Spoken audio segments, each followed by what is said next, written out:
we've been waiting for this build-up. I've been waiting for this build-up.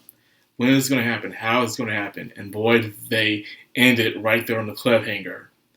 It was like watching two sides. You wanted them to meet and see how they would react to each other. And it finally happens, but you don't see the full reaction. Like, oh man, you gotta wait until next week, people. Sorry, that's all for today. And that really, really sucks. That being said, I'm kind of glad they did that. Because the main important part of this episode wasn't anything like really talking about, but showing the execution of everyone's motivation. You have the puppet masters from the shadows manipulating everything from the background with their own personal goal and gain. You know, they want their hands on Toa. They also want to make sure Mana gets stronger. And then you have Nanaha's side, the Exceeds. They're trying to, de-escalate the tragedy. They're trying to rescue the people, find the source, and end it. And then you have Toa, the Vigilantes, the ones who want to slay the criminals, also find the source, but in different terms of the law. And you have them all meeting on this playing field. And only one seems to know all the pieces, while everyone else is trying to figure things out on the board. And that society, unfortunately, is the bad guys. But that's what makes things more interesting. So you see that all this started because of some people's ignorance and caused it to spread massively, causing tons of people's lives to be injured and endangered and cease to exist thanks to this.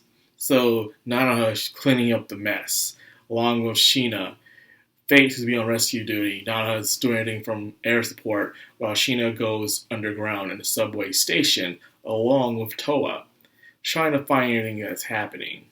Sheena encounters one of the other members of Toa's group, and an explosion happens. So all these incidents are happening. It reminds me of Resident Evil 6 when he hit China, where all the characters are there and certain incidents are happening all over the area, but they don't know who's doing it until later on, or may not know whatsoever. It's an interesting thing where it shows how everyone's doing their thing around the same time. It's causing a cause and effect around the area. Yeah, and I like that. I really do. But the main thing is that you see everyone's goal of what they were trying to do. Toa wants to speed up the clock. Meanwhile, they're trying to find who's behind the Daboli slayings. And that's what they care about the most. I guess that's what they can do under the red tape that Hayate and them are under. And they have a culprit. And Toa's face is plastered all over the place thanks to the news. And can you really get mad at her if they're trying to say she's the cause of this, or she's the one that's slaying the underground criminals? If that's the case, this happens so freaking much in superhero comics that it gets on my nerves. It really does. You have these bad guys who are out here constantly causing so much trouble, so much chaos and stuff, and you see the law enforcement can barely do anything. Poor, weak law enforcement. But then, once when they see the vigilante is up there on the wanted posters, for some reason, these guys go hard mode. It's so freaking hilarious. I hate it. I hate this trope so much, where the vigilante's out there slaying down the bad guys or putting the bad guys away. And the law enforcement can't do anything about the bad guys. They're having such trouble. Oh, gee, oh, golly, man, I wish the superhero vigilante was here to help me. And they come along. But then when a vigilante or a hero is all of a sudden the target, for some reason, the law enforcement wants to be competent. Oh, now you can chase people down. Now you can hunt them down. Now you are forced to be reckoned with. Where were you when the bad guys were all over the freaking place? It's so stupid. But we don't know what's going to happen afterwards. Well, but maybe it's because they have to go. Here is more justified because when it comes to Nanaha and their group, they have the green light if they go after Toa. Remember, Toa's probably being framed thanks to the masters that be setting everything up. So that might be the main reason why. But seeing Sheena's reaction, like Toa and Sheena, they're both shocked.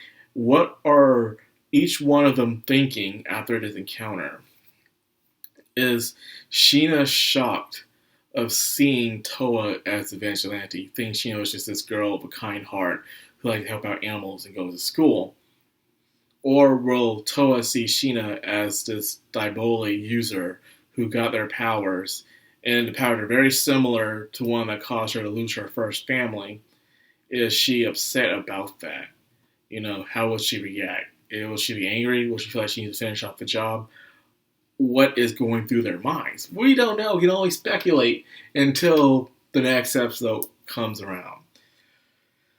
I love and hate that. I really do. But it makes things very, very interesting. That being said.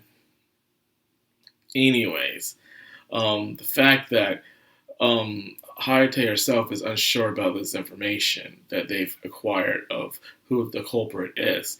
Like, is this who we really should be going after? Like, really? Yeah, she's on the other side of the law, but she's not really making our jobs hard for us. She's not what we're really after. But those are using the drugs, but also trying to find a way to exterminate these invasive species, which I still think is impossible without an extreme irrational conditions that they have to go through in order to do so. That is my opinion. I still believe that. Who knows? Since this is the halfway point and things finally they meet, maybe they could wrap this up around just one season only. I'm only hoping for another part for this is because I want more Nanaha, and that's why. And I want to wait another freaking 10 years for Nanaha, is all I'm saying. I just can't do it, man. I can't do it. It's too much. But anyways, it seems that things are finally coming together, but in the wrong kind of way. We'll see what happens. We see the confrontation, but we haven't seen the reaction or the conclusion. We'll have to wait until the next episode. Nonetheless, I like how they did this. Enough background building, world building. We got all that now.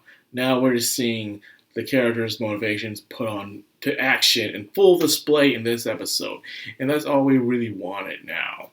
And we'll see what happens. The only thing I want to add on, isn't it cool how Nanaha has this magical power that causes her to get rid of bloodstains, germs altogether? Like, dude, imagine how many criminals would want to use that right now. Like, yo, that's insane. That really is. But other than that, that's all I got for this video. Yeah, not much really happened. It was just the execution of everyone's goals and ambitions, like I said before. And that's all I've got to say about that. But anyways, I'll end the video here. I hope you guys enjoyed it. If you did, like, comment, subscribe, and of course, hit that bell icon. This has the background. I'm Anime. Signing out.